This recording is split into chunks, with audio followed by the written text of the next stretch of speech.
మీ ప్రత్యర్థి గతంలో మాజీ మంత్రిగా పనిచేశారు.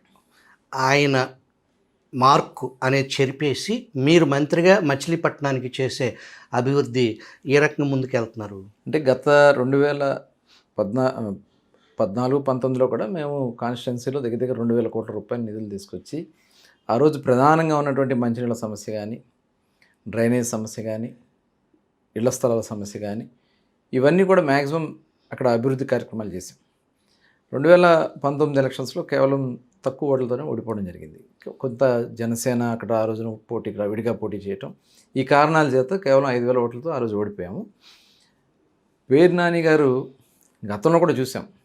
ఆయన ఎప్పుడు గెలిచినా ప్రజారాజ్యం ఉన్నప్పుడు గెలిచాడు, జనసేన అప్పుడు 2 సార్లు గెలిచారు. ఒకసారి ఇదొకసారి గెలిచారు. ఆయన నియోజకవర్గానికి చేసింది ఏమీ లేదు. గతంలో బందరపోటు మాకు అక్కర్లేదని చెప్పి సంతకాలు పెట్టిన వ్యక్తి అతనే.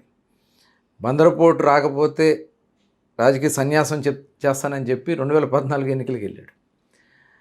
మరి 19 తర్వాత బందరపోటుకి ఆయన ఏం చేయలే. 5 ఏళ్ల పాటు ఎలక్షన్స్ ముందు తీసుకొచ్చి జగన్మోహన్ రెడ్డితో రాయిపించాడు తప్ప ఏమీ చేయలే. ఇవాళ మళ్ళీ ఆ పోటుని మళ్ళీ ఈ ఇయర్లోనే, ఎందుకంటే 2026 డిసెంబర్ 15న మేము ఉద్యమాన్ని స్టార్ట్ చేసాం. ఆ రోజుకి బందరపోటుని మళ్ళీ ఆపరేషన్లు తీసుకురావాలి. 20 సంవత్సరాలు అవుతుంది. 20 సంవత్సరాలు ఆపరేషన్ తీసుకురావడానికి వేగవంతంగా పనులు చేపిస్తున్నాం. కాబట్టి బందరపోర్టు వెళ్తూ దాంతోపాటు అనుబంధ విభాగాలను కూడా తీసుకురావడానికి ప్రయత్నం చేస్తున్నాం. షిప్పింగ్ ఒక కంపెనీ వాళ్ళు వస్తున్నారు, అలాగే కొన్ని పరిశ్రమలు తీసుకురావడానికి కూడా మనం ప్రయత్నం చేస్తున్నాం. ఎంప్లాయ్మెంట్ క్రియేట్ చేయాలి.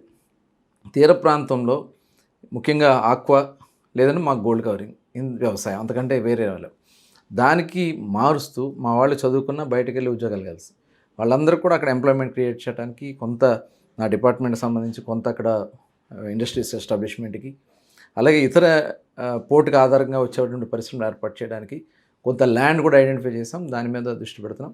అలాగే ఇంకొకటి కోస్టల్గా ఒక రహదారికి కూడా ప్లాన్ చేస్తాం. 216 ఏదైతే రహదారి ఉందో గతంలో చంద్రబాబు నాయుడు గారు ముఖ్యమంత్రిగా ఉన్నప్పుడు దాన్ని డైవర్ట్ చేస్తే మళ్ళీ ముఖ్యమంత్రిగా చంద్రబాబు నాయుడు గారు మాకు పోరాటాల మీద దాన్ని మాకు ఇచ్చారు. ఇవాళ దాన్ని రీప్లేస్ చేయడానికి అంటే తీర ప్రాంతం అంటే ఈ రోడ్డు అలాగే ఉంటుంది, ఇంకో రోడ్డుని కూడా చేసి అటు Machilipatnam port, Nizampatnam port, Narasapuram port, అంటే రేపు పొద్దున్న నిజాంపట్నం కూడా అయ్యేదానికి అవకాశం ఉంది, నరసాపురం కూడా అయ్యేదానికి వస్తుంది. కాబట్టి 3 పోర్టులని కలుపుతూ ఇండస్ట్రియల్ ఏరియా 2-3 ఏరియాలు మనం కలిపికట్టుకెళ్తే రేపు ఆ ఎన్హెచ్ ఆ తీర ప్రాంతాన్ని ముఖచిత్రాన్ని మార్చేస్తుంది. అలా 2-3 రకాలుగా మేము ప్లాన్ చేస్తున్నాం. అటు పారిశ్రామికంగా, ఇటు ఓడపరంగా, రోడ్ కనెక్టివిటీస్ కానీ ఇవన్నీ కూడా ప్లాన్ చేస్తున్నాం.